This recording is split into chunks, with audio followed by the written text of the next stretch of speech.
My husband Simon's private jet taxied away from the terminal, leaving me stranded at LAX with his friends still laughing at his cruel joke. He thought I'd crawl back home in shame. Instead, I chartered my own flight to Monaco. While he was toasting his freedom at 30,000 feet, my lawyers were freezing his accounts. When his plane landed for refueling, he discovered his black card was declined and his trust fund was locked. Now he's grounded permanently, and I own the skies. Before we jump back in, tell us where you're tuning in from, and if this story touches you, make sure you're a subscriber, because tomorrow, I've saved something extra special for you. Tell us a duh. But this story didn't begin with jet engines and betrayal.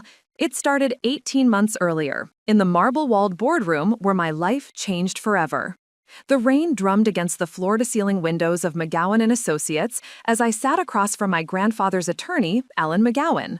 At 28, I had never imagined inheriting Winston Technologies, the tech empire my grandfather built from a small computer repair shop in Silicon Valley into a billion-dollar cybersecurity corporation. "Miss Travis," Ellen said gently, adjusting her wire-rimmed glasses as she reviewed the will, "your grandfather was very specific about his wishes. The entire estate, including his 87% controlling stake in Winston Technologies, passes directly to you." I gripped Simon's hand under the polished conference table, my wedding ring catching the gray afternoon light. We'd been married for 3 years, and Simon had been my rock through Grandfather Winston's long battle with cancer. He'd driven me a countless hospital visits, held me during the worst nights, and never once complained when I spent weekends learning the business instead of relaxing with him.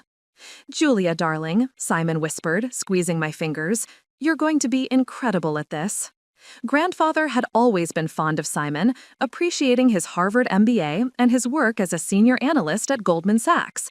But the old man had been adamant about keeping Winston Technologies within the bloodline.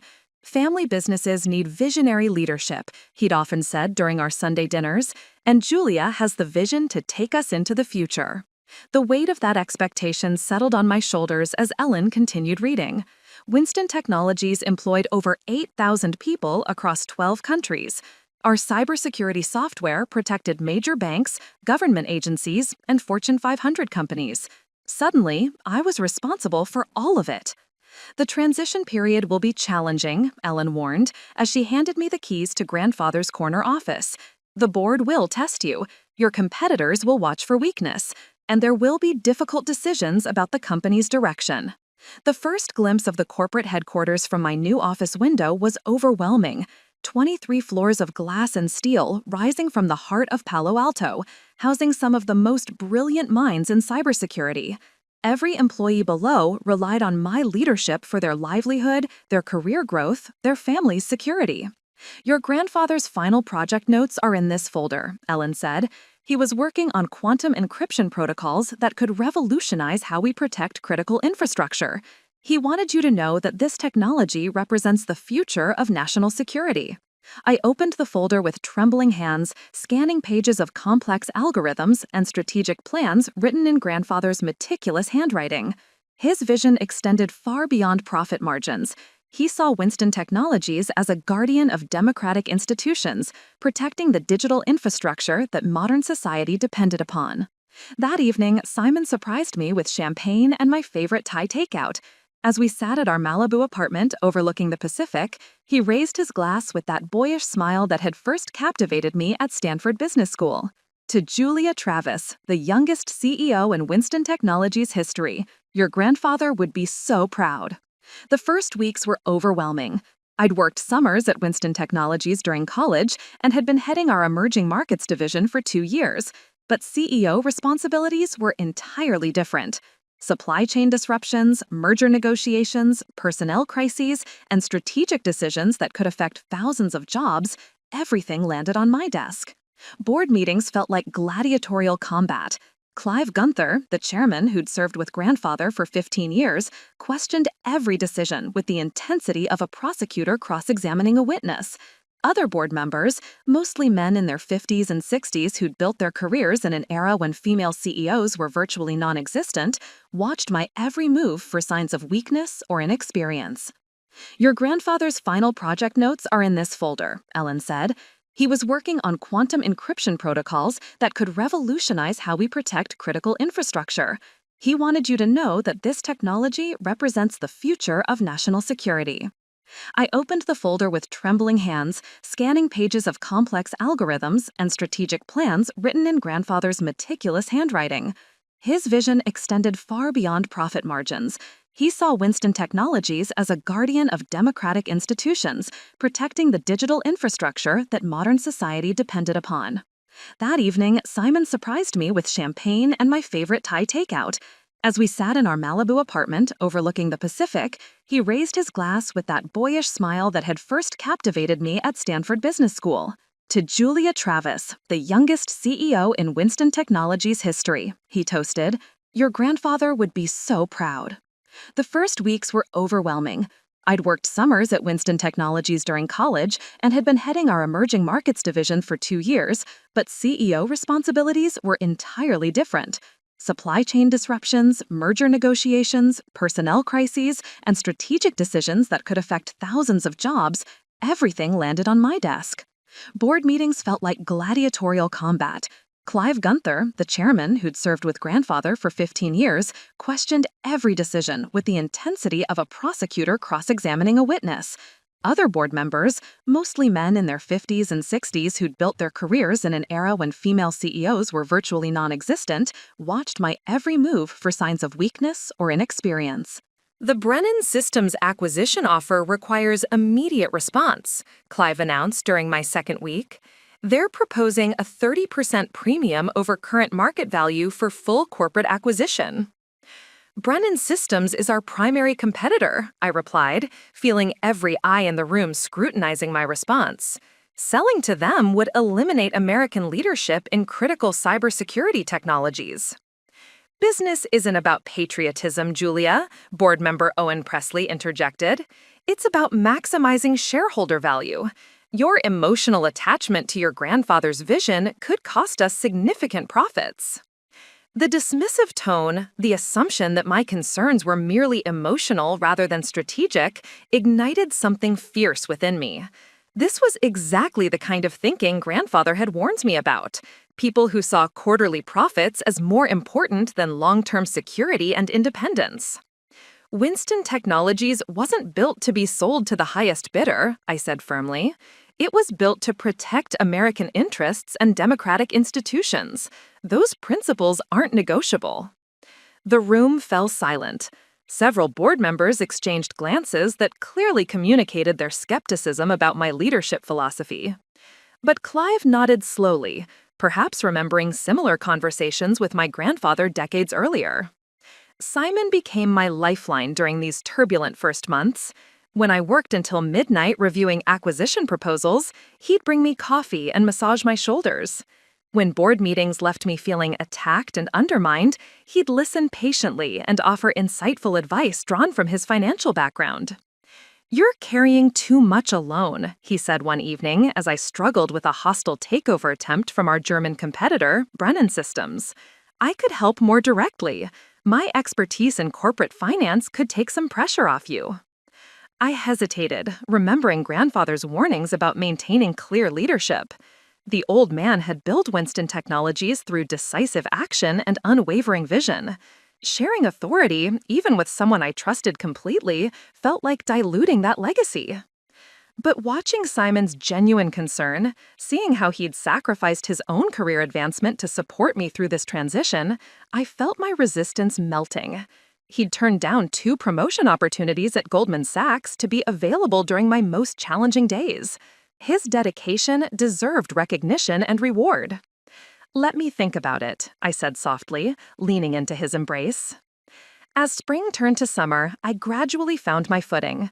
We successfully defended against the Brennan takeover, launched our revolutionary blockchain security platform ahead of schedule, and secured 3 major government contracts that sent our stock price soaring 40%. The financial press began calling me Silicon Valley's rising star and the heir who exceeded expectations. The victory called for celebration. On Simon's 32nd birthday, as we dined at Nobu Malibu with the sun setting over the ocean, I made a decision that would change everything. Preparing and narrating this story took us a lot of time, so if you are enjoying it, subscribe to our channel. It means a lot to us. Now back to the story. I have something special for you, I said, sliding an envelope across the table after the waiter cleared our dessert plates. Simon opened it slowly, his expression shifting from curiosity to shock as he processed the legal documents inside. Share certificates transferring 45% of my Winston Technology stock to him, making us equal partners in controlling the company. Julia, he breathed, looking up at me with what I took for overwhelming gratitude. Are you certain about this? Completely, I smiled, reaching for his hand. You've sacrificed so much to support me. I want us to build Winston's future together. He pulled me into his arms right there in the restaurant, lifting me slightly off my chair in his enthusiasm. Other diners smiled at what they must have assumed was a proposal or anniversary celebration. You won't regret this, Simon promised, his eyes shining with intensity. We're going to transform Winston Technologies into something your grandfather never dreamed possible. Looking back now, as I recall that moment of perfect trust and naive generosity, I should have paid more attention to his choice of words. He hadn't said we'd honor grandfather's legacy or build on the foundation that had been laid. He'd said transform it into something entirely different. But in that moment, surrounded by the gentle crash of waves and the warmth of his embrace, I felt like the luckiest woman alive. I had a thriving company, a loving husband, and unlimited possibilities stretching ahead of us. I had no idea that I had just handed Simon the tools to systematically destroy everything my grandfather had built, steal the company from under me, and leave me stranded and humiliated while his friends laughed at my pain. The transformation began immediately, though so subtly I barely noticed at first. Simon started coming to the Winston Technologies headquarters with me each morning, settling into the executive floor's guest office with an ease that should have concerned me. Within days, he'd transformed the sterile space into a command center, complete with multiple monitors, financial modeling software, and direct phone lines to his Goldman Sachs contacts. He began attending my meetings, initially as a silent observer, but gradually becoming more vocal with his insights. His financial expertise impressed the board members, who had been skeptical of my leadership, and his Harvard MBA credentials gave weight to his recommendations in ways that my Stanford engineering degree somehow didn't. Your husband certainly knows his numbers, commented board chairman Clive Gunther after a particularly tense budget meeting. He's got a sharp eye for inefficiencies that could save us millions annually. I smiled proudly, watching through my office windows as Simon charmed our senior developers with coffee and bagels every Friday morning. He remembered everyone's names, asked about their families, and stayed late to help solve complex problems that traditionally would have required executive-level intervention. The staff adored him, and their obvious appreciation for his attention made me feel guilty for the long hours I'd been working. Simon's been such an asset, my assistant Kate Presley observed one afternoon as she delivered quarterly reports. He's really streamlined our approval processes. Documents that used to take days for review are now handled within hours. Looking back, I should have questioned why streamlining meant fewer documents crossing my desk for review. I should have noticed how staff increasingly brought problems to Simon's office before mine. I should have wondered why he knew about client meetings I hadn't been briefed on, why vendor contracts bore approval signatures I didn't remember providing, why budget allocations appeared in our systems without my explicit authorization. But I was drowning in the responsibilities of leading a billion-dollar company while grieving my grandfather's death. Every decision felt weighted with his legacy. Every choice carried the potential to honor or betray the vision he'd spent 40 years building. Simon's help felt like a lifeline rather than a threat, support rather than usurpation. When Simon suggested hiring his former Goldman Sachs colleague, Brianna Scott, as our new chief financial officer, I barely hesitated. Our previous CFO had retired shortly after grandfather's death, and finding qualified candidates willing to work under a 28-year-old CEO had proven challenging. Brianna's brilliant with corporate restructuring, Simon explained as we reviewed her impressive resume over breakfast. She helped 3 major tech companies optimize their operations and increase profitability by over 200%. Her experience with international tax structures alone could save us tens of millions. Brianna was stunning in that polished, intimidating way that made board meetings feel like fashion shoots. Sharp cheekbones, platinum blonde hair always in a perfect chignon, and designer suits that probably cost more than most people's monthly salaries. She spoke in confident, clipped sentences and had an annoying habit of finishing my thoughts before I could complete them, as if my decision-making process was too slow for her sophisticated understanding. Julia and I were just discussing the server infrastructure upgrades, Simon would say during meetings, his hand resting casually on Brianna's shoulder as they reviewed spreadsheets. Brianna's identified some cost-saving opportunities that could free up capital for more aggressive expansion into emerging markets. I told myself the jealousy twisting in my stomach was just professional insecurity. Brianna had a Harvard MBA, years of experience at prestigious firms, and spoke the language of high finance with fluency I was still developing. She understood bond markets, derivative instruments, and international tax optimization strategies that I'd never needed to master as an engineering-focused executive. Of course, she and Simon worked well together. They shared professional vocabularies and experiences that naturally created collaboration. But their collaboration seemed to extend beyond normal business hours. I'd arrive at the office early to find evidence of late-night meetings, coffee cups still warm, whiteboards covered with financial projections, conference rooms that smelled of expensive perfume mixed with Simon's cologne. When I asked about these sessions, Simon explained them as emergency strategy discussions required by our rapid growth and increasingly complex corporate structure.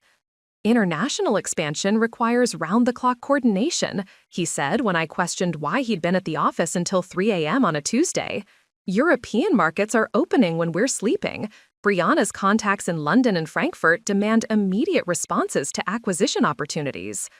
The first real warning sign came during a late evening in October. I'd been working in my office, reviewing security protocols for a new government contract, when I heard voices from Simon's office across the hall.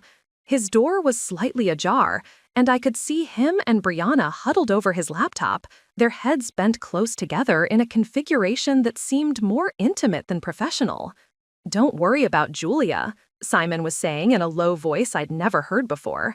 "She's still overwhelmed by the transition from her grandfather's death. The emotional impact of losing him has affected her business judgment more than she realizes." I froze, my hand raised to knock on his door. This wasn't the supportive husband who held me during grief-stricken nights. This was someone analyzing my emotional state as a business vulnerability, discussing my psychological condition with a virtual stranger, as if I were an obstacle to be managed rather than a partner to be supported. "The offshore restructuring will take another month to finalize," Brianna replied, her voice equally hushed. "Once the intellectual property transfers are complete, we can move forward without any complications from legacy stakeholder sentiments." My chest tightened with sudden fear. What intellectual property transfers? What offshore restructuring? These were major corporate decisions that required board approval and my signature as majority shareholder. The casual way they discussed these transactions suggested they were already in progress, moving forward without my knowledge or consent. Before I could process this fully, Simon continued, "Grandfather Winston's old guard won't understand the vision. Legacy thinking holds back innovation in rapidly evolving markets. We need to be ready to move quickly once the structural pieces are in place." I quietly backed away from the door, my mind racing with implications I didn't want to acknowledge. Legacy thinking. That's how Simon characterized my grandfather's foundational principles that had built Winston Technologies into an industry leader. The values of security, stability, and ethical business practices that had attracted government contracts and enterprise clients were apparently obstacles to his grand vision. That night, I lay awake beside Simon as he slept peacefully, his breathing steady and untroubled. I studied his face in the moonlight streaming through our bedroom windows, searching for signs of the man I'd overheard speaking with such calculated coldness about bypassing me on major company decisions. His features looked the same: the strong jawline I'd traced with my fingers during countless intimate moments, the dark hair that curled slightly at the nape of his neck, the full lips that had whispered promises of eternal support and partnership. But something fundamental had shifted in my perception. The conversation I'd overheard revealed a Simon I didn't recognize, someone capable of discussing my emotional vulnerability with clinical detachment while planning corporate maneuvers designed to reduce my authority. The husband who'd comforted me through grief was simultaneously analyzing that grief as a weakness to be exploited for business advantage. When morning came, I convinced myself I'd misunderstood the context. Simon and Brianna were probably just exploring contingency plans, worst-case scenarios that responsible executives always prepare for in volatile industries.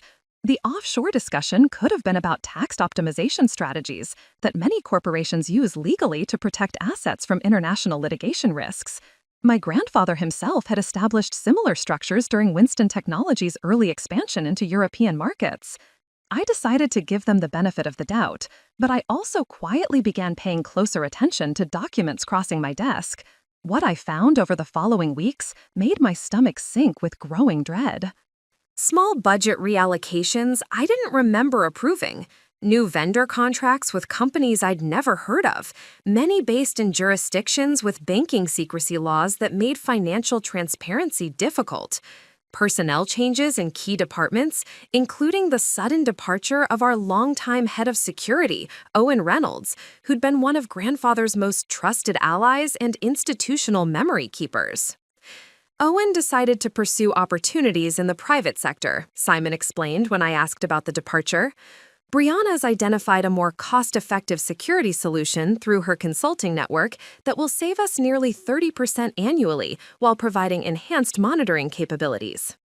But when I tried to reach Owen at home, his number had been disconnected. His LinkedIn profile showed he'd moved to Australia with no forwarding information and no new employment listed. It was as if he'd simply vanished, taking 20 years of institutional knowledge with him. For a security professional to disappear so completely seemed both suspicious and entirely out of character for the methodical, cautious man my grandfather had trusted with our most sensitive operations. The pattern continued with disturbing regularity. Longtime employees who'd worked closely with my grandfather began leaving, replaced by newcomers who reported directly to Brianna or Simon rather than through traditional departmental hierarchies. Each departure was explained as voluntary, each replacement justified as an upgrade in skills or cost-effectiveness. But the cumulative effect was the systematic removal of people who remembered how Winston Technologies had operated before my grandfather's death, people who might question rapid changes to established procedures and corporate culture. Meanwhile, Simon's behavior at home became increasingly distant and preoccupied. He worked later hours, claimed frequent business dinners with potential investors, and spent weekends on golf courses building relationships with strategic partners whose names he never shared and whose business cards never appeared in our home office. Our conversations grew shorter, focused mainly on company business rather than personal connection, and the intimate moments that had once defined our marriage became perfunctory obligations rather than expressions of genuine affection. "You seem stressed lately," I mentioned one evening as we shared a rare dinner at home. "Is everything okay with the new responsibilities at Winston?" "Just the usual pressures of scaling a global operation," Simon replied, not looking up from his phone screen. "Brianna and I are working on a major opportunity that could transform Winston's market position fundamentally. It requires discretion until we're ready to present it to the board and key stakeholders." Another major opportunity I knew nothing about. Another collaboration with Brianna that excluded me from my own company's strategic planning. The casual way he spoke about transforming Winston's market position suggested changes far more radical than the incremental improvements I'd been expecting from our new CFO's optimization strategies. The following Monday morning, I cornered Simon in his office before the building filled with employees. His expression flickered between surprise and calculation when I closed the door behind me. "We need to talk about Brianna," I said, keeping my voice steady despite the turmoil churning in my chest. Simon leaned back in his chair, fingers steepled, suddenly looking more like a stranger than my husband of 3 years. What about her? I saw you together Saturday night, in your office. I watched his face carefully. This isn't just about business consulting, is it?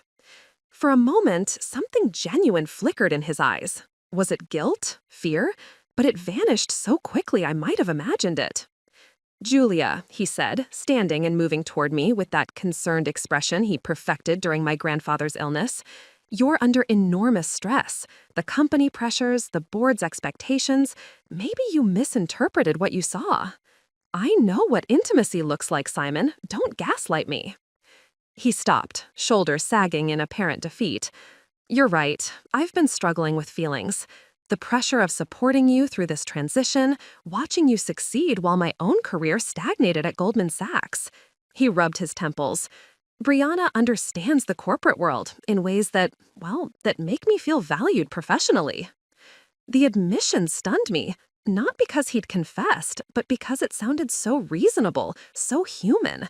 This was the vulnerability I'd fallen in love with at Stanford, the man who'd admitted his insecurities about coming from a middle-class family while surrounded by trust fund classmates. Has anything physical happened between you? I asked quietly. No, he said firmly, meeting my eyes. I swear to you, Julia, it's been emotional, nothing more. But I know that's a betrayal too. I wanted to believe him, needed to believe him.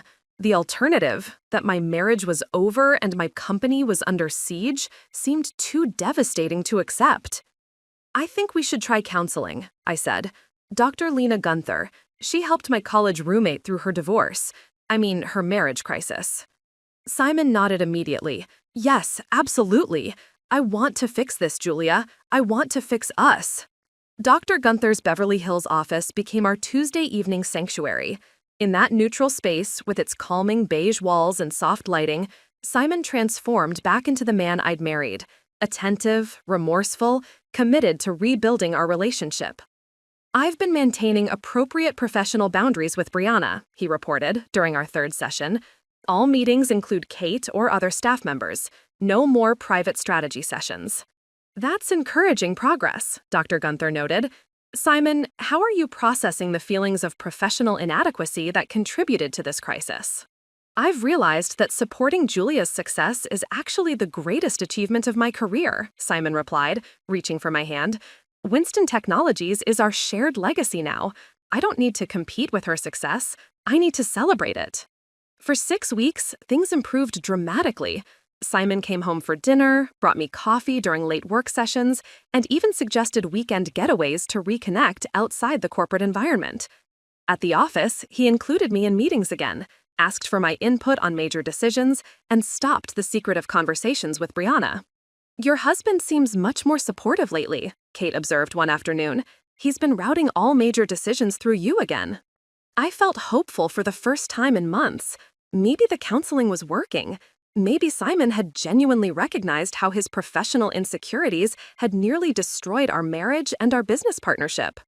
But the improvement was carefully orchestrated theater. The first crack appeared when I tried to access our shared cloud storage to review some personal financial documents. My password had been changed. When I asked Simon about it, he looked genuinely confused. I haven't touched our personal accounts, he said. Maybe it's a security update. You know how paranoid these systems have gotten. I reset the password, but something nagged at me. Later that week, I noticed discrepancies in our joint checking account, small transfers I didn't remember authorizing, totaling nearly $50,000 over 3 months.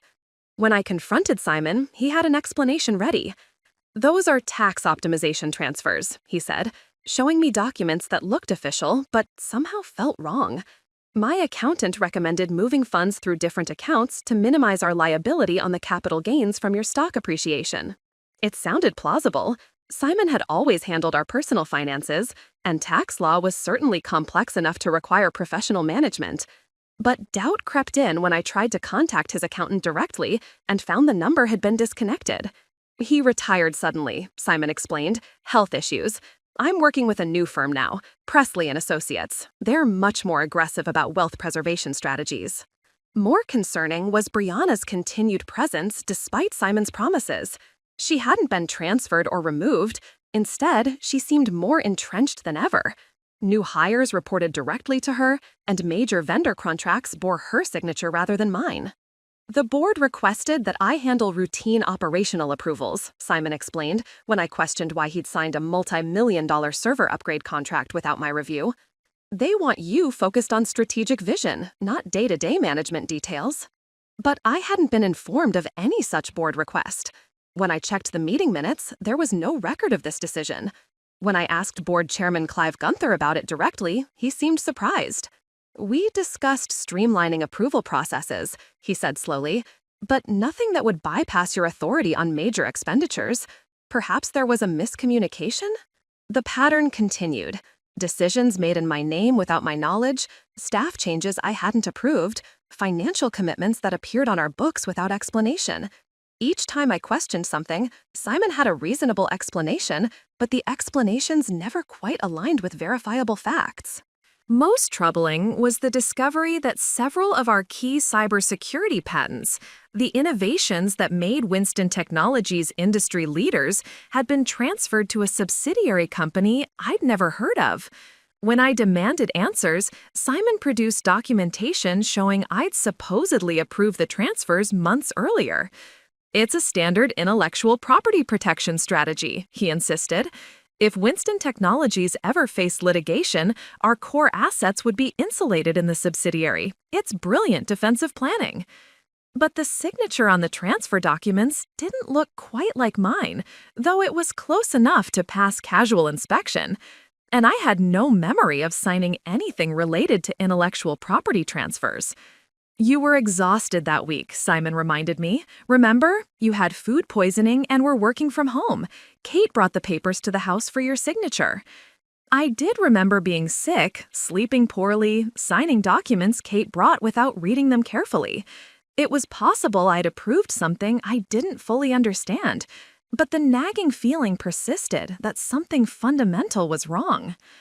That nagging feeling became certainty when I discovered Brianna had been accessing my computer using administrative credentials I'd never given her.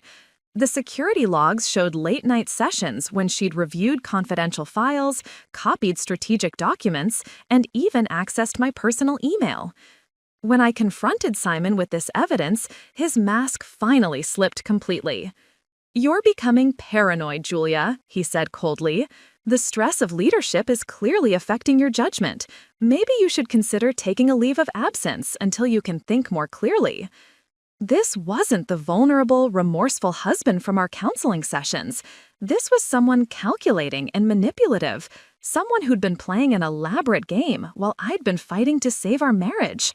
"I want Brianna gone," I said firmly, "today, and I want a full audit of every decision made in my name over the past 6 months. Simon's smile was sharp and humorless. "That's not your decision to make anymore, Julia. The board voted yesterday to restructure executive authority. Effective immediately, major personnel decisions require unanimous approval from all shareholders." "I'm the majority shareholder," I reminded him.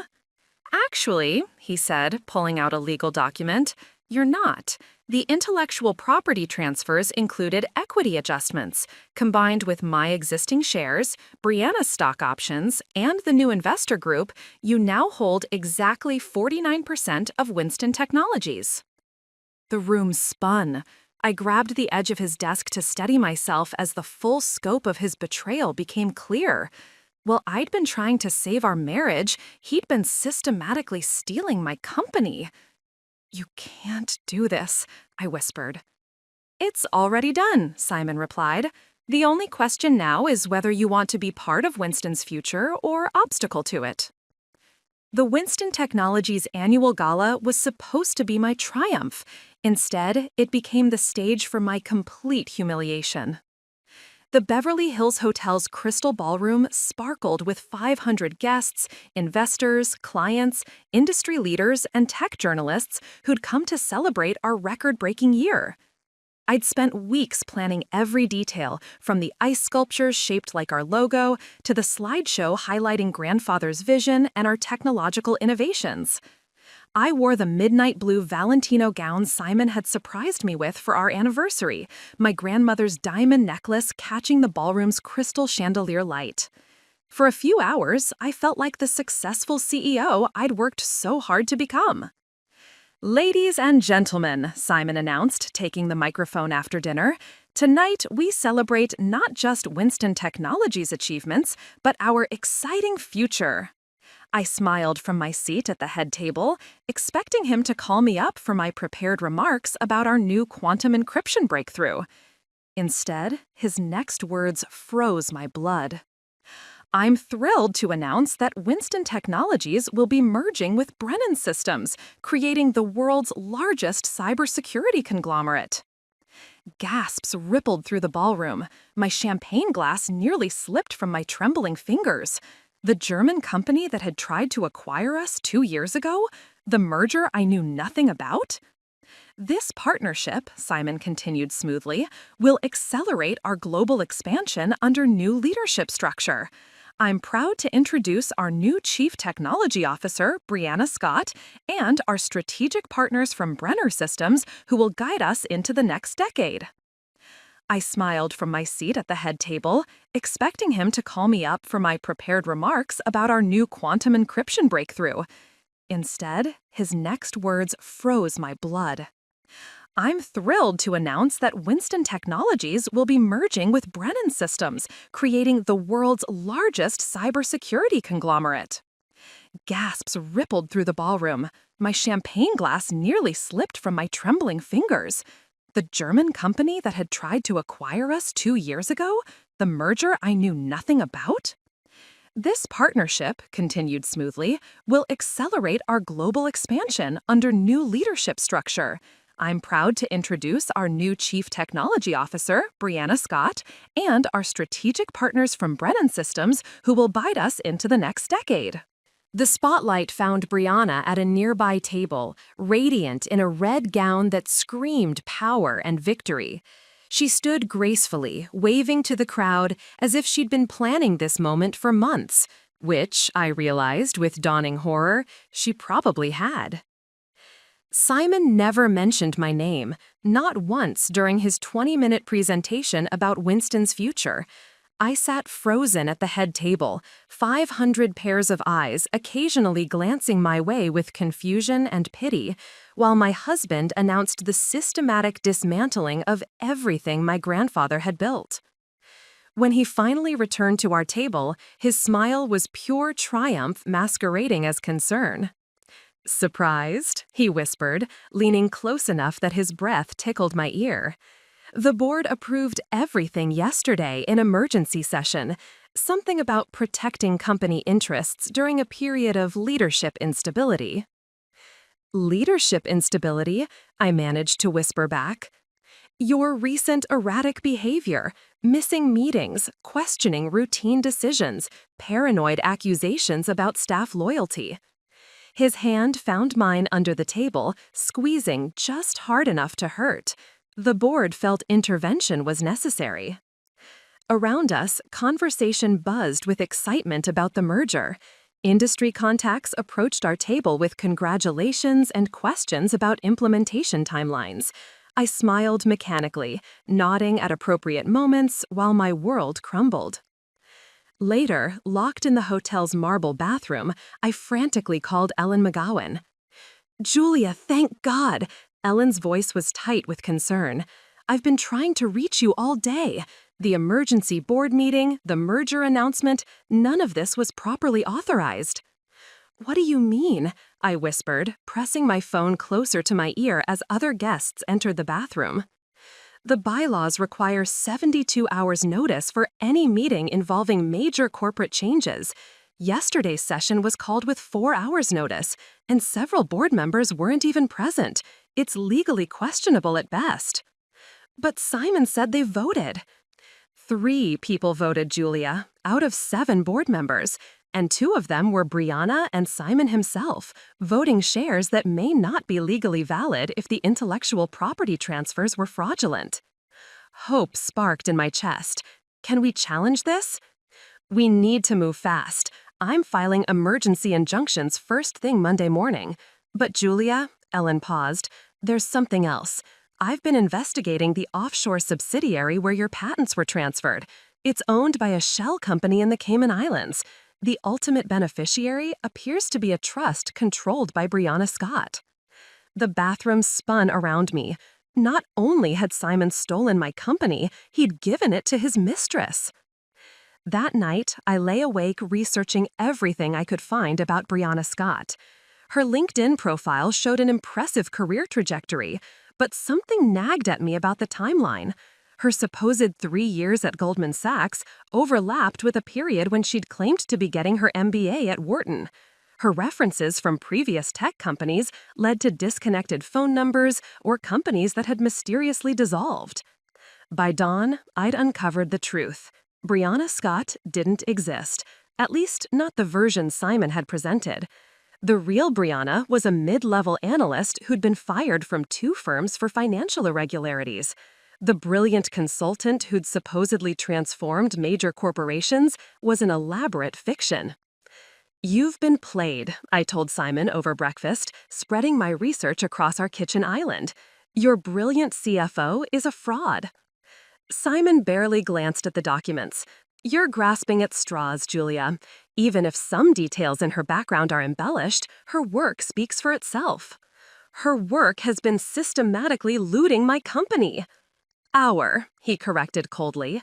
"And optimization isn't looting. Brennan Systems is offering us global reach and resources your grandfather's provincial mindset never imagined." The casual dismissal of my grandfather's legacy, the foundation that had made Simon's wealth possible, was the final straw.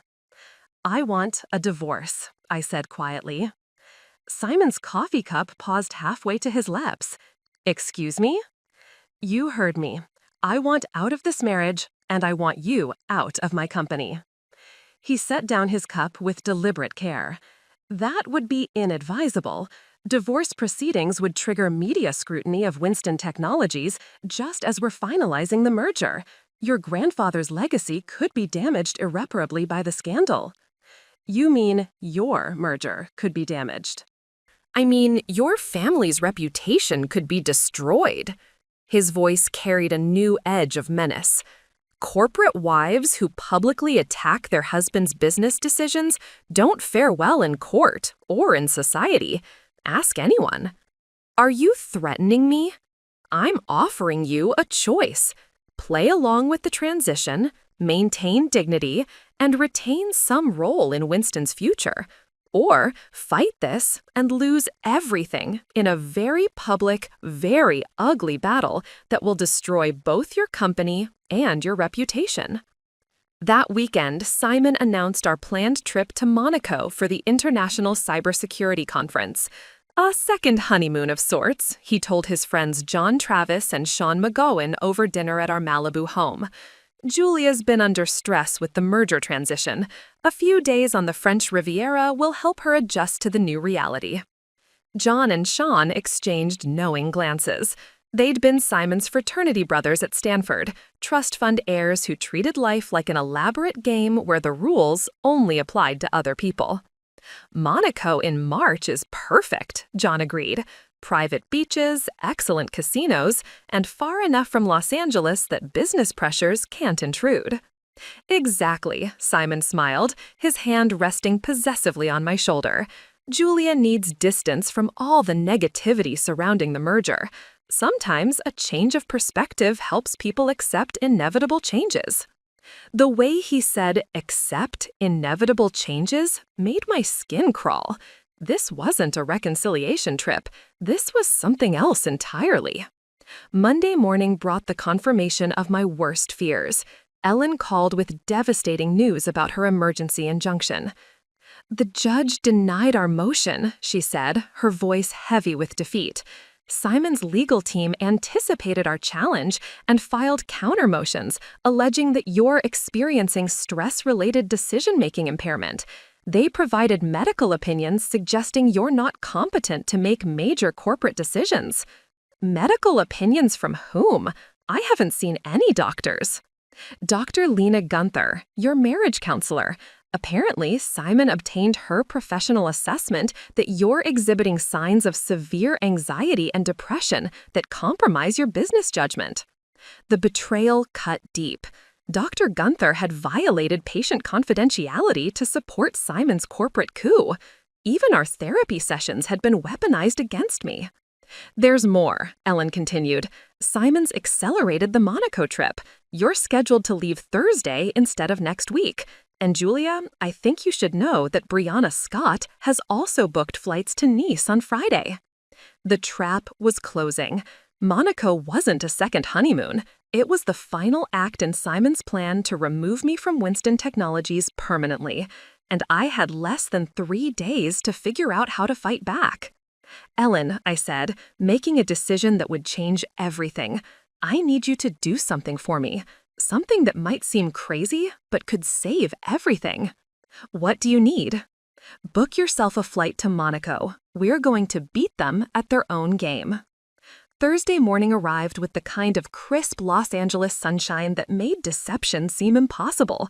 Simon whistled while packing his Louis Vuitton suitcase, carefully folding the Italian suits he'd bought with Winston Technologies' executive clothing allowance. You'll love the Hotel Hermitage, he said, not looking up from his methodical packing, overlooking the Mediterranean, Michelin-starred restaurants, and close enough to the casino for evening entertainment. I nodded absently, my own suitcase already packed with clothes I hoped I'd never need to wear. Hidden beneath the silk scarves and designer dresses were copies of every document I'd managed to gather over the past week, financial records, email printouts, and most importantly, a flash drive containing security footage I'd convinced Kate to pull from our office systems. The ride to LAX felt surreal. Simon chatted casually about Monaco's history, the conference agenda, and his excitement about introducing me to some fascinating European investors who were interested in Winston Technologies' quantum encryption platform. You'll find them very forward-thinking, he said, not bound by Silicon Valley's traditional approaches. They understand that global expansion requires flexibility in leadership structures. More coded language about removing me from power. I wondered how many versions of this conversation he'd rehearsed with Brianna. At the private jet terminal, I spotted John Travis and Sean McGowan waiting near the departure lounge, their expensive casual wear screaming wealth and entitlement. They'd flown in from San Francisco for this trip, which struck me as odd since neither had previously shown interest in cybersecurity conferences. "Julia," John called out, embracing me with fake warmth. "So excited for Monaco. Simon's told us amazing things about this conference." "It's going to be life-changing," Sean added with a smirk that made my skin crawl, for everyone involved. The private jet was sleek and modern, with cream leather seats and polished wood fixtures. Simon had chartered it through Winston Technologies' corporate account, another expense I hadn't authorized but somehow couldn't prevent. As we settled in for the 11-hour flight, I tried to read, but concentration was impossible with John and Sean's constant laughter and whispered conversations with Simon. "Remember sophomore year when we convinced that economics professor his car was stolen?" John was saying, his voice loud enough to ensure I could hear. He spent 3 hours filing police reports before realizing we'd just moved it to the faculty parking garage. "Classic misdirection," Sean agreed. "Make people think they're crazy while you control the actual situation." They weren't reminiscing. They were sending me a message. Halfway across the Atlantic, Simon moved to the seat beside me, his expression showing fake concern. "You've been quiet," he observed. "Still processing the merger news?" "Still processing a lot of things," I replied carefully. "I know this has been difficult. Change always is. But Monaco will give us time to discuss your future role in the new structure. Brennan Systems values continuity, and there's definitely a place for you in the organization." "As what? Figurehead founder's granddaughter?" His smile was patronizing. "As someone who understands Winston's legacy and can help preserve it during the transition. Think of yourself as a cultural ambassador for your grandfather's values." The condescension was breathtaking. Reduce me to a ceremonial role while Simon and Brianna controlled the actual business? I wondered if this was how monarchy felt during hostile takeovers, kept around for legitimacy while real power moved elsewhere. We landed in Nice under brilliant Mediterranean sunshine, then took a helicopter transfer to Monaco's heliport. The principality spread below us like a jeweled toy, all gleaming towers and azure water. Under other circumstances, it would have been magical. The Hotel Hermitage was everything Simon had promised: marble lobbies, crystal chandeliers, and balconies overlooking Monte Carlo's famous harbor. Our suite was stunning, with French doors opening onto a terrace where superyachts looked like floating palaces. "Conference registration isn't until tomorrow," Simon announced after we'd settled in. "Why don't you rest? I need to meet with some potential investors about preliminary discussions." "I'll come with you," I said immediately. "These are very preliminary conversations, technical details that would probably bore you. Besides, you looked exhausted on the plane." Before I could argue, he was gone, leaving me alone in the opulent suite with growing dread about what preliminary discussions actually meant. That evening, Simon returned energized and secretive, deflecting my questions about his meetings with vague references to promising developments and exciting opportunities.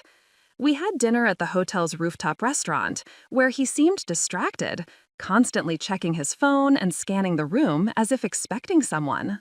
The next morning brought the revelation I'd been dreading. "Change of plans," Simon announced over breakfast, his tone casual but his eyes calculating. "My meetings have extended longer than expected. I need to fly to Geneva today for additional discussions with the Swiss banking consortium that's funding the Brennan merger." "Geneva? But the conference?" "Will have to proceed without me. These investors are only available today, and their involvement is crucial for the deal's success." He was already signaling for the check. "The company jet is being repositioned anyway. Perfect timing." "I'll come with you," I said, knowing what his answer would be. "Impossible. These are extremely confidential negotiations. Swiss banking laws are very strict about who can be present during preliminary discussions." His smile was sharp. "Besides, you should enjoy Monaco. Think of it as a vacation from all the corporate stress." The trap was springing. Leave me isolated in Monaco while he flew to Geneva for meetings that probably didn't exist. I wondered how long he planned to keep me stranded here while he completed whatever final phase of his takeover was planned. "When will you be back?" I asked. "Sunday evening, possibly Monday morning. Depends on how negotiations progress." He leaned over to kiss my forehead, a gesture that felt more like marking territory than affection. "Order room service, visit the casino, enjoy the spa. You deserve some relaxation." An hour later, I stood on the hotel terrace watching Simon's chartered jet disappear into the cloudless sky, carrying my husband toward whatever betrayal awaited in Geneva. John and Sean had departed on the same flight, their laughter echoing across the tarmac as they boarded. But they weren't laughing now, because hidden in my purse was a confirmation email I'd intercepted from Simon's laptop the night before. Brianna Scott had indeed booked a flight to Nice, not for Geneva meetings, but for a romantic weekend at the Hotel Metropole with the man who'd stolen my company. And more importantly, Ellen McGowan was already in Monaco, checked into the Hotel Monte Carlo under an assumed name, with legal documents that would change everything. Simon thought he'd left me stranded and powerless while he celebrated his victory with his mistress. Instead, he'd delivered himself directly into the trap I'd been carefully setting since our conversation 3 days ago.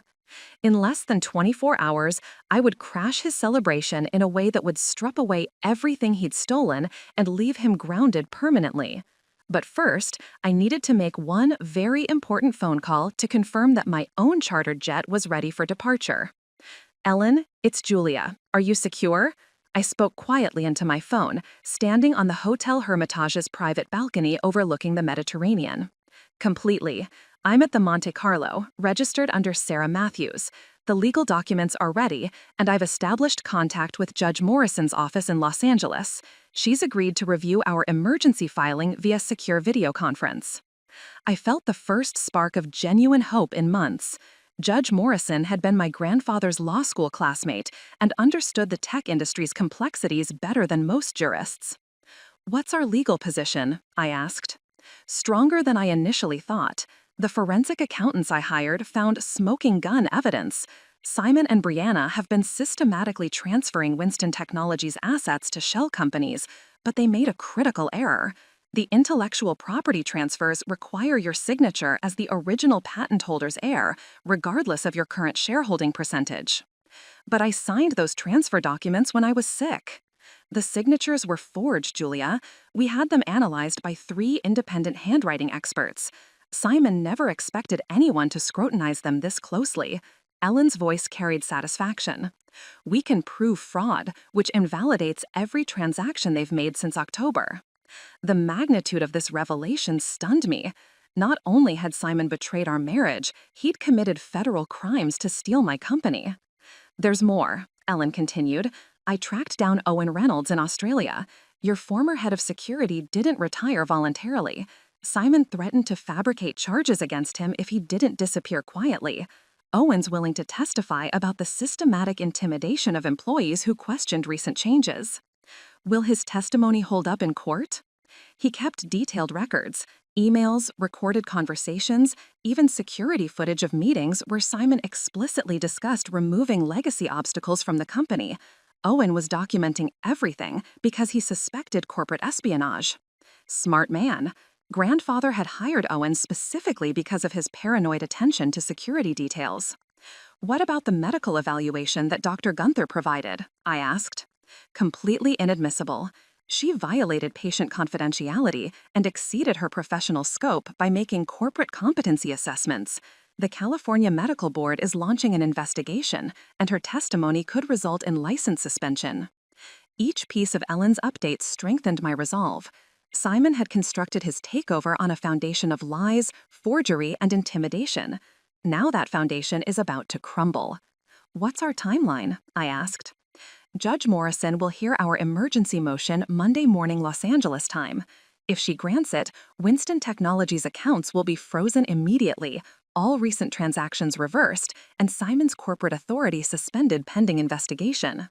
That's tomorrow morning for us here in Monaco. Exactly, which brings me to the next phase of our plan.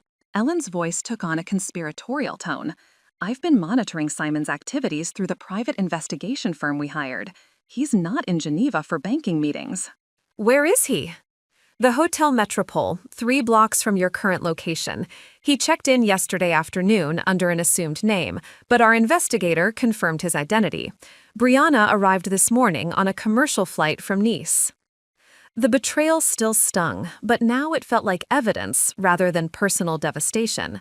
They're celebrating their corporate coup with a romantic weekend, while believing you're stranded and helpless at the Hermitage. But Julia, there's something else you need to know. Our investigation uncovered the real reason for this Monaco trip. I waited, sensing something significant was coming. Simon isn't just celebrating, he's finalizing the sale of Winston Technologies to Brennan Systems. The contracts are being signed tomorrow evening at a private dinner on Klaus Brennan's yacht in Monaco Harbor. Once those documents are executed, retrieving your company becomes exponentially more difficult. Even with the forgery evidence? International corporate law is complex. If Brennan Systems can claim they were innocent purchasers who relied on seemingly valid documentation, they might retain ownership, even if Simon's authority is later proven fraudulent. The window for action was closing rapidly. Tomorrow evening, my grandfather's life's work would disappear into a German conglomerate, and proving Simon's crimes wouldn't necessarily restore Winston Technologies to American control. What do you need me to do? I asked. We need to stop that sale before it happens, and I have a plan that will accomplish everything we want, exposing Simon's crimes, retrieving your company, and ensuring he faces consequences for what he's done. Ellen outlined her strategy with the precision that had made her one of Los Angeles's most feared corporate attorneys. It was audacious, legally complex, and required perfect timing. It was also our only chance to save Winston Technologies. The key is Klaus Brennan himself, Ellen explained. He's a legitimate businessman who built his company through ethical acquisitions. He has no tolerance for fraud or criminal behavior in potential partners. You think he doesn't know about Simon's methods? I'm certain he doesn't. Brennan Systems' due diligence would have uncovered the irregularities if they'd been properly disclosed.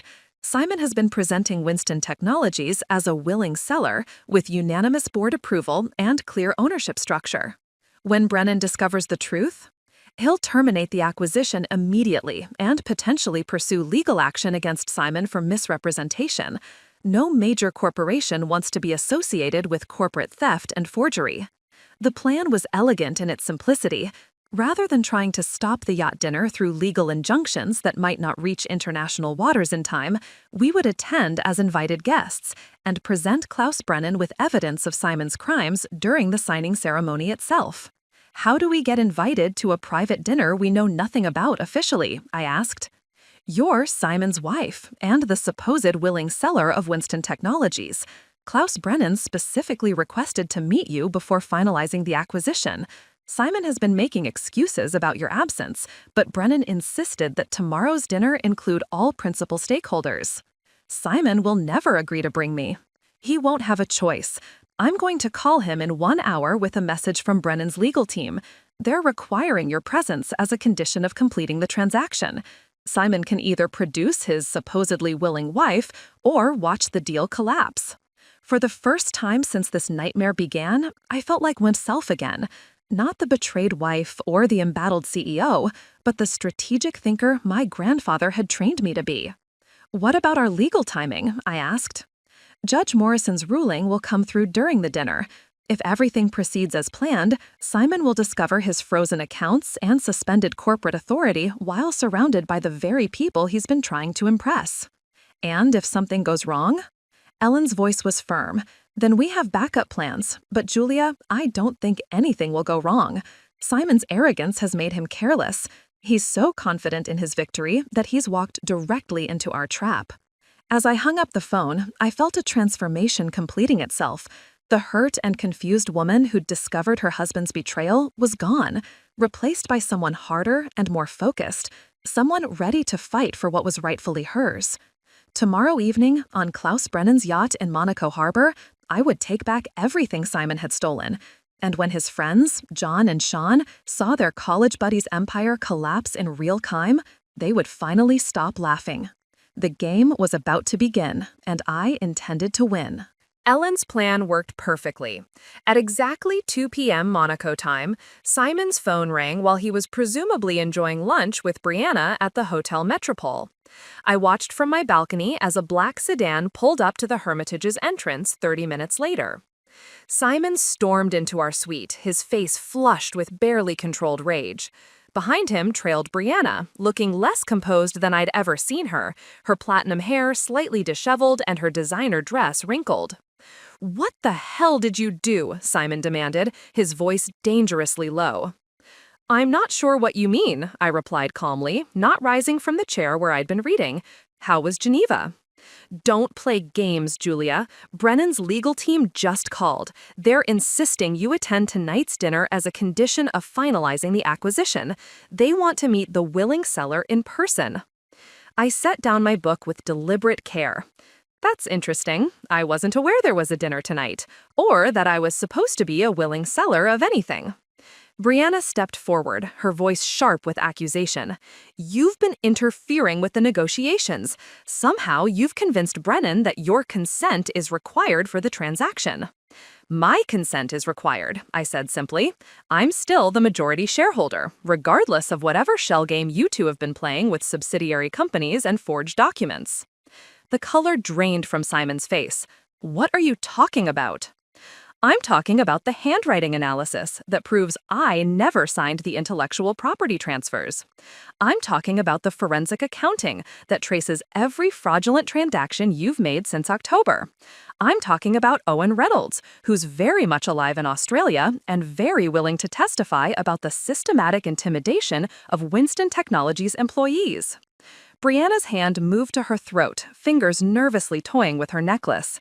"You can't prove any of that." Actually, I can, and I will, starting tonight at dinner with Klaus Brennan when I present him with detailed evidence of how you've both been committing federal crimes to steal my grandfather's company.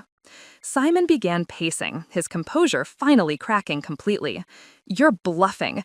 Even if you have some circumstantial evidence, Brennan won't care about internal corporate disputes. He wants to complete this acquisition, and he's not going to let your accusations derail months of negotiations. You're right about one thing, I agreed. Klaus Brennan does want to complete this acquisition of a legitimate company with clear ownership and proper authorization. What he doesn't want is to associate Brennan Systems with corporate theft, forgery, and fraud. The board approved everything, Brianna insisted, but her voice lacked conviction. 3 people voted in an emergency session that violated corporate bylaws. That's not board approval, that's conspiracy. I stood up, walking to the window that overlooked Monaco's gleaming harbor. Tell me, Brianna, how exactly did you plan to explain the patent ownership issues to Brennan's due diligence team? Or were you hoping they'd never discover that the intellectual property they're purchasing was stolen? The silence stretched between us, thick with implications. Finally, Simon spoke, his voice taking on the patronizing tone he'd perfected over recent months. Julia, you're not thinking clearly. Even if some technical irregularities occurred during the transition period, that doesn't invalidate the underlying business decision. Winston Technologies needs global reach to compete effectively. Your grandfather's vision was brilliant for its time, but don't. The word came out sharper than I'd intended. Don't you dare invoke my grandfather's vision to justify your theft. He built Winston Technologies to protect critical infrastructure and national security. You're selling it to a foreign competitor for personal profit. Brennan Systems isn't just any foreign competitor, Simon protested. They're industry leaders with impeccable reputation and ethical standards. Which is exactly why Klaus Brennan will terminate this acquisition the moment he understands what you've done. I turned back to face them.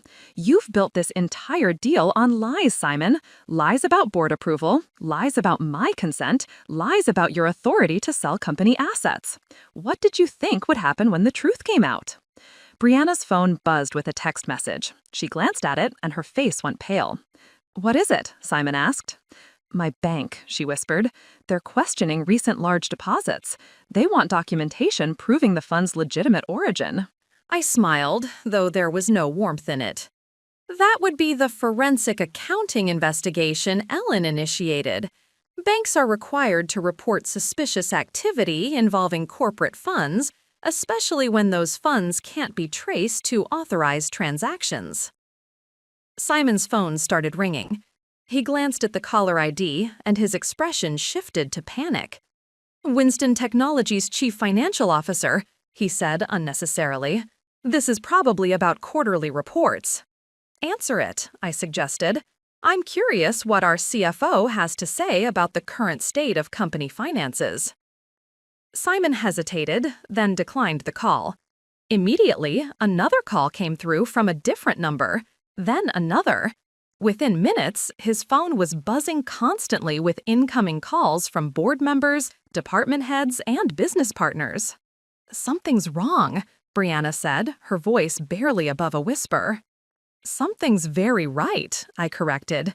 Justice is finally catching up with both of you. My own phone chimed with a text from Ellen. Judge Morrison granted emergency injunction, all company accounts frozen, Simon's authority suspended pending criminal investigation. Timing perfect for tonight's dinner. I showed them the message. Simon read it twice before the implications fully registered. This is impossible, he said. You can't just freeze corporate accounts based on unsubstantiated allegations. I can, when those allegations are supported by handwriting analysis, financial forensics, and witness testimony documenting systematic fraud. I gathered my purse and jacket. Now, I believe we have a dinner to attend. Klaus Brennan is expecting to meet the willing seller of Winston Technologies. You can't possibly think we're going to that dinner now, Brianna protested. Oh, we're definitely going. All of us. My smile was genuine now, anticipating the evening ahead. You see, Klaus Brennan specifically requested that all principal stakeholders attend tonight's signing ceremony. As of this morning, I'm the only principal stakeholder with legal authority to represent Winston Technologies. What about the dinner? Simon asked desperately. If Brennan discovers the company accounts are frozen, he'll assume the deal is dead. The deal is dead, but the evening is just beginning. I'm particularly looking forward to the moment when you try to explain to Klaus Brennan why you've been lying to him for months about your authority to sell a company you've been systematically looting. Simon's phone rang again. This time, the caller ID showed Brennan Systems' legal department. He stared at it with the expression of someone watching his execution approach. "Aren't you going to answer?" I asked sweetly. "They're probably calling to confirm tonight's arrangements.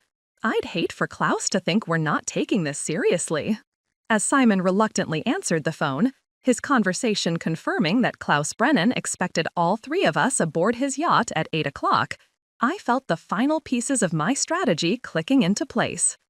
Tonight, in international waters where Simon couldn't escape through legal technicalities or friendly judges, I would present Klaus Brennan with evidence that would destroy any possibility of acquiring Winston Technologies through fraudulent means.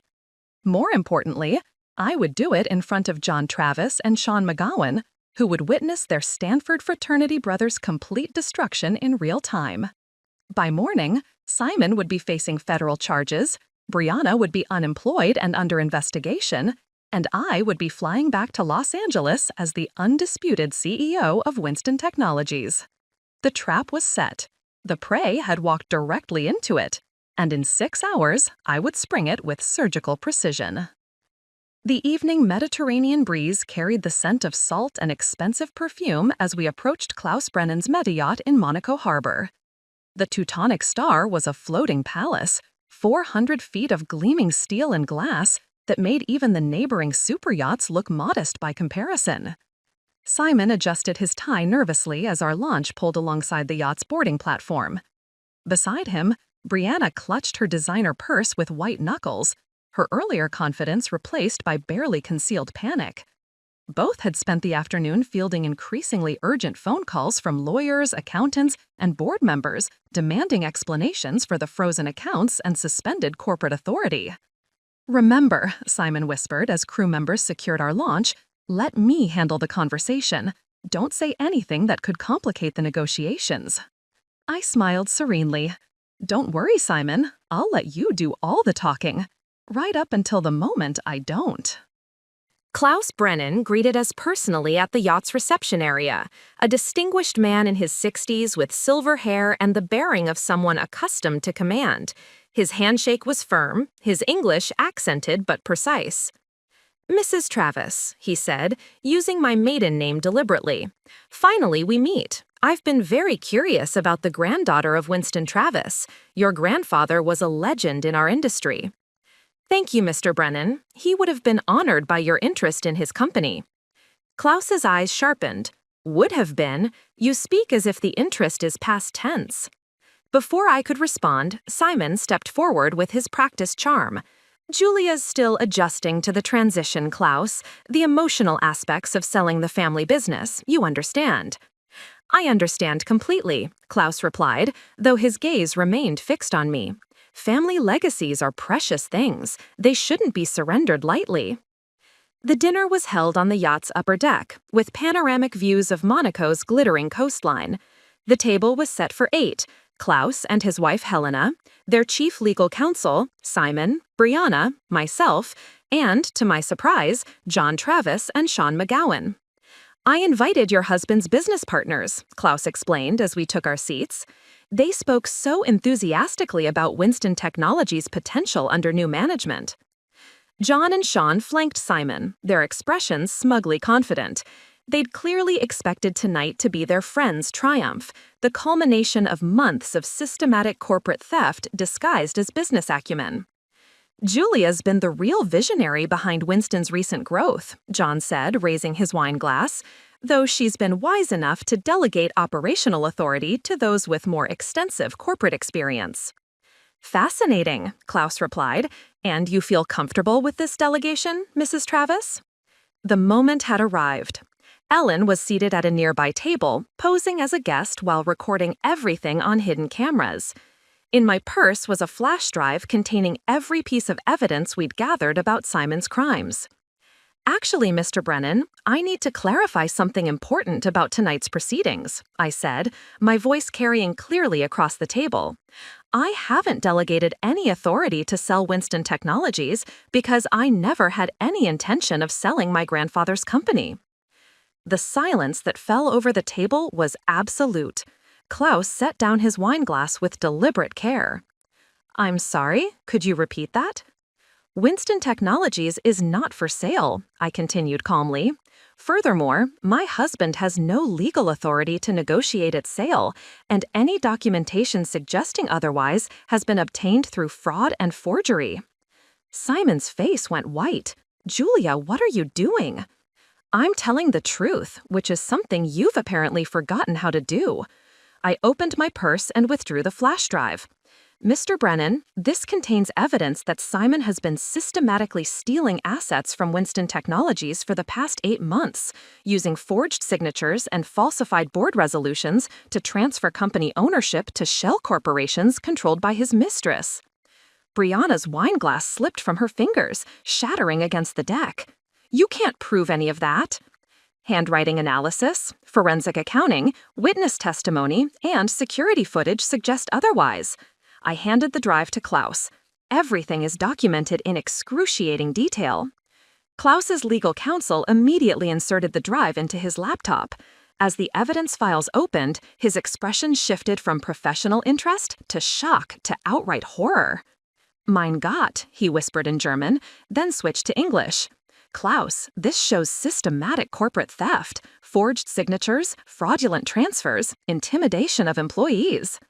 "This is ridiculous," Simon protested, but his voice lacked conviction. "Julia's been under enormous stress. She's not thinking clearly about complex business decisions." "The only thing I'm not thinking clearly about," I replied, "is how I ever trusted you enough to marry you." John and Sean exchanged panicked glances. Their friend's brilliant corporate coup was unraveling in real time, and they were witnessing it while sitting at Klaus Brennan's dinner table. "Mr. Brennan," Sean said desperately, "surely internal corporate disputes shouldn't derail months of negotiations. The underlying business opportunity remains sound." Klaus stood abruptly, his face dark with anger. "The underlying business opportunity is built on lies, theft, and fraud. Brennan Systems has no interest in acquiring stolen property or associating with criminals." "Criminals?" Brianna's voice was shrill. "You can't seriously believe—" "I believe what the evidence shows," Klaus cut her off, "and the evidence shows that you and Mr. Gunther have been systematically looting a company you had no right to sell." He turned to his captain. "Please prepare the launch to return these people to shore immediately." "Wait," Simon said desperately. "We can explain everything. The documentation errors, the procedural irregularities." "The forgeries," I corrected, "the theft, the conspiracy to defraud. Let's use accurate terminology." My phone buzzed with a text from Ellen. "FBI agents boarding yacht now. Arrest warrants executed." As if summoned by the message, 3 men in dark suits appeared on the deck, their badges clearly visible. "Simon Gunther and Brianna Scott?" The lead agent's voice was professionally neutral. "You're under arrest for conspiracy to commit wire fraud, corporate theft, and violations of federal securities law." The next few minutes passed in a surreal blur. Miranda rights read over the Mediterranean sunset, handcuffs clicking against expensive jewelry. John and Sean backing away from their college friend as if criminality might be contagious. "Julia," Simon called as the agents led him toward the launch, "you're making a mistake. We can work this out. The marriage, the company." "The marriage ended when you chose Brianna over honesty," I replied. "The company was never yours to steal." As the arrest launch disappeared toward Monaco's harbor, Klaus approached me with something resembling respect. "Mrs. Travis, I owe you an apology. Had I known about the fraudulent nature of these negotiations—" "You couldn't have known. Simon's quite skilled at deception." I looked out over the darkening Mediterranean. "I'm sorry you were drawn into this situation." What will you do now? Klaus asked. With Winston Technologies, I mean. Take it back to its roots. My grandfather built that company to protect critical infrastructure and national security. That mission hasn't changed, even if some people lost sight of it. Klaus nodded approvingly. If you ever decide to explore legitimate international partnerships, Brennan Systems would be honored to discuss collaborative opportunities. I'll remember that. 2 hours later, I stood on the Hotel Hermitage's balcony, finally alone for the first time in months. My phone showed dozens of messages from board members, employees, and industry contacts who'd heard about the arrests through various news channels. One message stood out, from Kate Presley. Miss Travis, the entire staff is celebrating. When will you be back to take control of the company?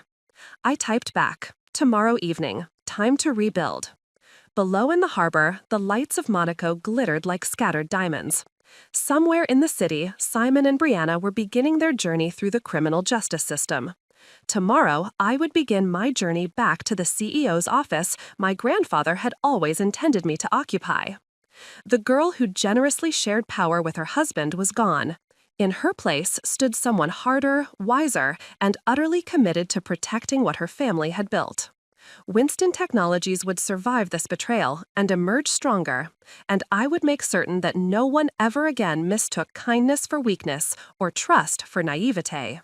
The trap had worked perfectly, justice had been served, and for the first time since my grandfather's death, I felt truly ready to lead. 3 months later, I stood in the renovated boardroom of Winston Technologies, looking out at the familiar faces of employees who had weathered the storm of corporate betrayal and emerged stronger. The morning Los Angeles sunshine streamed through floor-to-ceiling windows that had been cleaned of the metaphorical stains left by Simon's presence. Ladies and gentlemen, I began, addressing the assembled staff for our quarterly all-hands meeting, I'm pleased to announce that Winston Technologies has not only recovered from the attempted hostile takeover, but we've exceeded our pre-crisis performance metrics by 40%. Applause filled the room. Kate Presley, now promoted to Chief Operating Officer, smiled proudly from the front row. Owen Travis had returned from Australia to resume his role as head of security, bringing with him a renewed sense of vigilance and loyalty that permeated the entire organization. More importantly, I continued, we've implemented new governance structures that will prevent any individual from accumulating unchecked authority over company operations. Every major decision now requires multiple approvals, transparent documentation, and board oversight. The transformation hadn't been easy. The first few weeks after returning from Monaco had been consumed with legal proceedings, media management, and the complex process of unwinding Simon's fraudulent transactions. Federal prosecutors had moved swiftly, and both Simon and Brianna were now serving substantial prison sentences for corporate theft and conspiracy. John Travis and Sean McGowan had escaped criminal charges but faced civil lawsuits that would likely bankrupt them both. Their Stanford fraternity brothers' fall from grace had dragged them down as well, destroying their reputations in Silicon Valley's tight-knit investment community. We've also received some exciting news from our international partners, I announced. Klaus Brennan and Brennan Systems have agreed to a legitimate joint venture that will expand our cybersecurity platform into European markets while maintaining full American control of our core technologies. The irony wasn't lost on me. The very deal Simon had tried to force through fraud and theft was now happening through proper channels, with transparent negotiations and mutual respect. Klaus had proven to be exactly the ethical business partner his reputation suggested, and our collaboration was already yielding innovative solutions that neither company could have achieved alone. After the meeting, I retreated to my office, grandfather's old corner office that I'd finally made my own.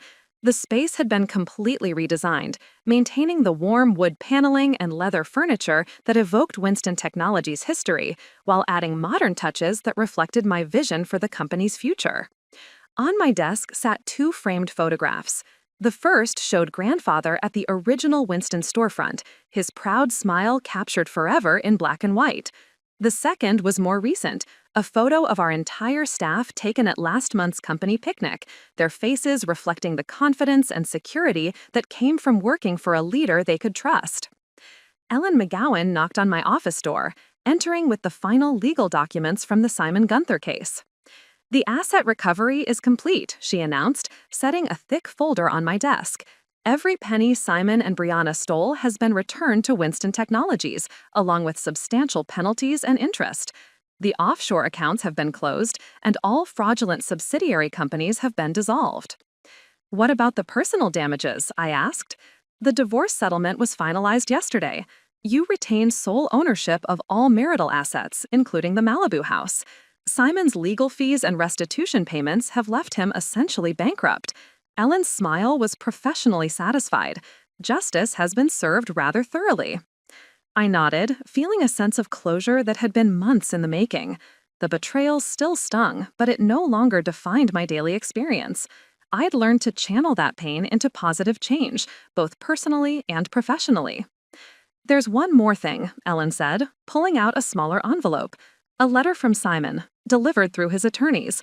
You're under no obligation to read it, but legally I had to inform you of its existence." I stared at the envelope for a long moment, then placed it in my desk drawer without opening it. Whatever Simon had to say, whatever justifications or apologies he'd crafted during his incarceration, I wasn't ready to hear them. Perhaps someday I would be curious enough to read his words, but today wasn't that day. "Thank you, Ellen, for everything you've done these past months." "It was my pleasure, Julia. Your grandfather would be incredibly proud of how you've handled this situation." After Ellen left, I turned to my computer and began reviewing the latest reports from our research and development division. We were on the verge of breakthrough innovations in quantum encryption that would revolutionize cybersecurity for critical infrastructure. The work was challenging, exciting, and exactly the kind of mission-driven innovation that had originally drawn me to Winston Technologies. My phone buzzed with a text from Kate. "Dinner plans tonight? There's a new restaurant in Santa Monica that's supposed to be amazing." I smiled, typing back, "Sounds perfect. 7 o'clock?" The personal relationships I'd rebuilt since the Monaco confrontation were different from what I'd had before. Deeper, more honest, based on mutual respect rather than dependency or deception. I'd learned to trust my instincts, to value my own judgment, and to recognize the difference between support and manipulation. As the afternoon sun moved across the office windows, casting shifting patterns of light and shadow across grandfather's old desk, I felt a profound sense of satisfaction, not just because justice had been served or because Winston Technologies had survived the crisis, but because I discovered my own strength in the process.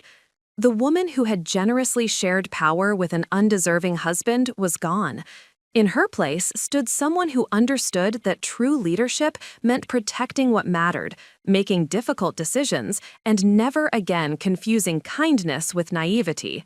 Outside my office windows, Los Angeles stretched toward the Pacific, a city of dreams and second chances where anything was possible for those brave enough to fight for what they deserved.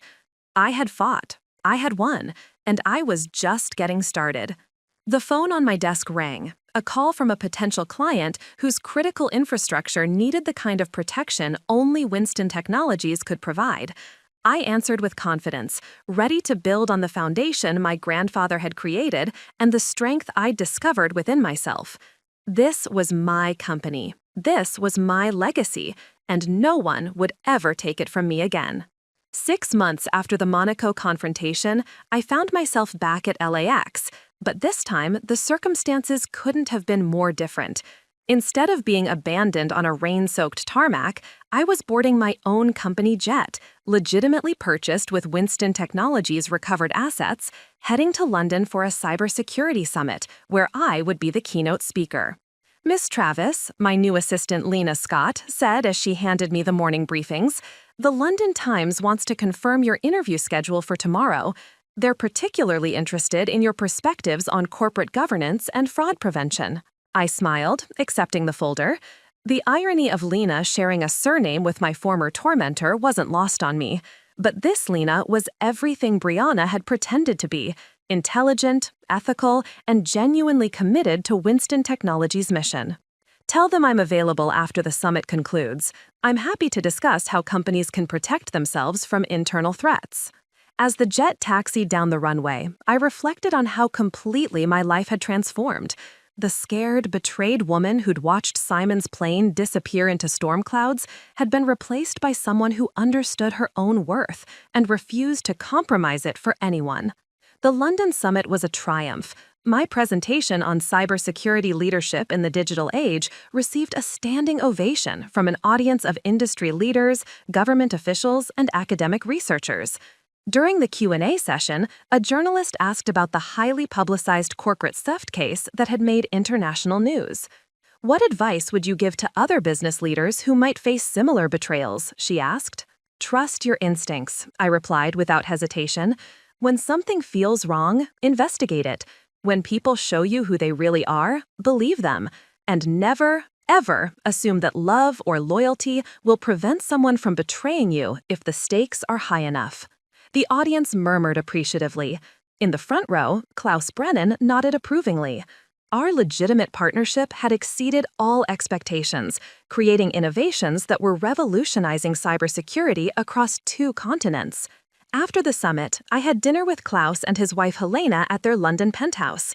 The conversation was warm, professional, and refreshingly honest, everything my interactions with Simon had pretended to be but never actually were. "I must ask," Klaus said over dessert, "do you ever regret how things unfolded? The public nature of the legal proceedings, the media attention?" "Never," I replied. Public exposure was the only way to ensure that other potential victims would be warned about Simon and Brianna's methods. The publicity also sent a message to my own employees and board that I would fight for what's right, regardless of personal cost. "And your personal life?" Helena asked gently. "Have you considered dating again?" I considered the question thoughtfully.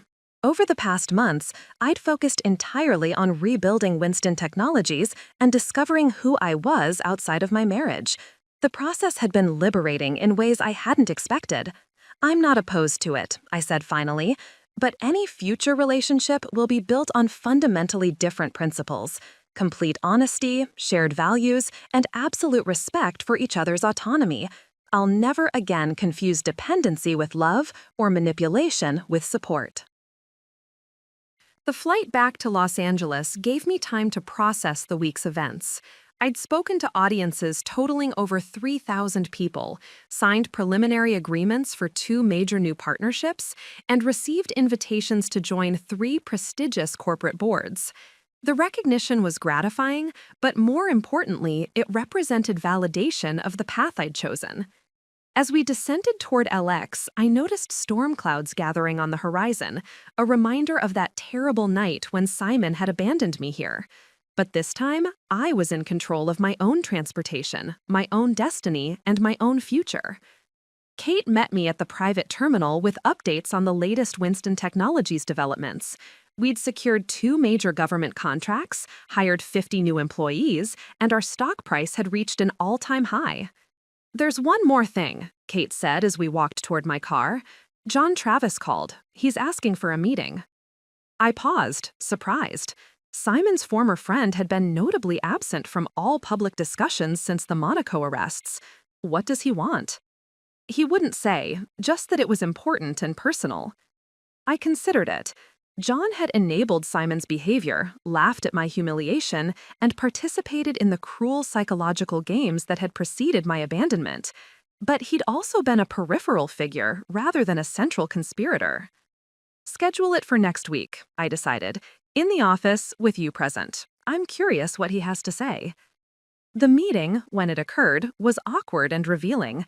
John appeared genuinely remorseful, older than his years, and financially devastated by the civil lawsuits that had followed Simon's criminal conviction. "I wanted to apologize," he said, struggling to maintain eye contact, "for everything. The Monaco trip, the things we said, the way we treated you, Sean and I. We got caught up in Simon's confidence, his certainty that he was building something amazing." "You got caught up in his lies," I corrected, "and you chose to be complicit rather than ask difficult questions." John nodded miserably. "I know, and I'm paying for it now. Not just financially, but I can't look at myself in the mirror without remembering how we laughed while you stood alone on that tarmac." "Why are you telling me this now?" I asked. "Because you deserved better. Because Simon destroyed lives beyond just his own, and someone needs to acknowledge that. He paused. And because I'm hoping, maybe you could write a character reference letter for my bankruptcy proceedings. Not because I deserve it, but because you're the only person whose opinion might actually matter to the court. The request was audacious, but I found myself considering it. Not because John deserved my help, but because forgiveness was part of moving forward completely. I'll think about it, I said finally. That evening, I sat in my Malibu home office, the same room where I'd once signed documents giving Simon half my company, and drafted a brief letter acknowledging that while John had shown poor judgment, he hadn't been a primary architect of the fraud. It was a small gesture, but it felt like closing the final chapter of a painful story. Outside my windows, the Pacific Ocean stretched toward the horizon, constant and eternal. I'd weathered the storm, emerged stronger, and built something better from the ruins of what I'd lost. Winston Technologies was thriving, my personal life was fulfilled, and I'd learned lessons about trust, power, and self-worth that would serve me for the rest of my life. The woman who'd been left stranded at an airport was gone forever. In her place stood someone who would never again mistake kindness for weakness or allow anyone to diminish her worth. I had landed first, in every way that mattered, and I was just beginning to soar. Up next, you've got 2 more standout stories right on your screen.